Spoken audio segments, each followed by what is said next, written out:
On Thursday, nurses and midwives went on strike after their union said there was a breakdown in communication with the government on their proposed salary enhancements.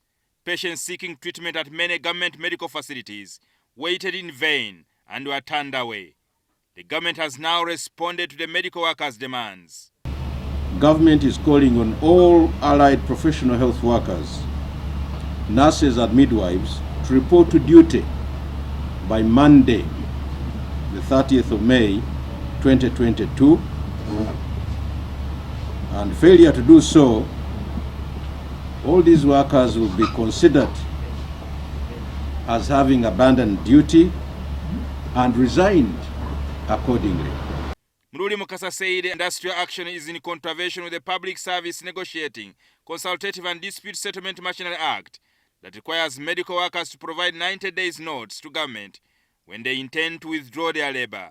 After exhaustion of all avenues of conciliation, arbitration, or dispute settlement with the employer, in this case, it's government. He has directed the hospital administrators and the chief administrative officers in all the districts to compile a list of those who defy the government directive. Are hereby directed to take stock of all these cadres and declare the vacant positions in line with the laid down procedures. However, the government has assured the medical workers that they will get their salary enhancement in the next financial year. 495 billion shillings for enhancement for financial year 2022-23.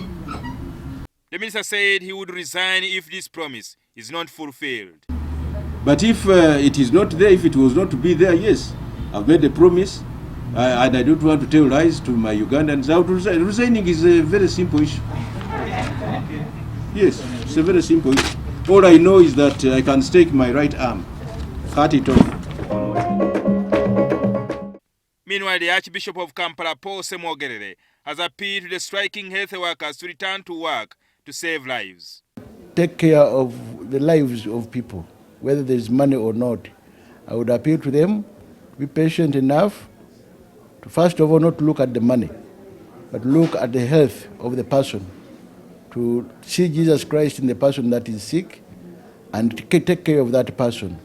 The Archbishop spoke at the memorial mass to pray for the souls of the late Louis Michael Kasujja, Claire Nandaula and Rose Nakito at Kitara Katabi Town Council in Wakiso District. He called on government to positively respond to the demands of the medical workers.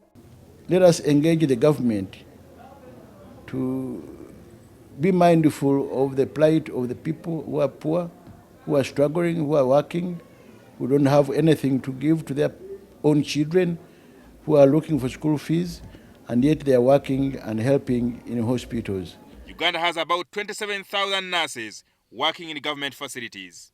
Jingo Francis, NTV.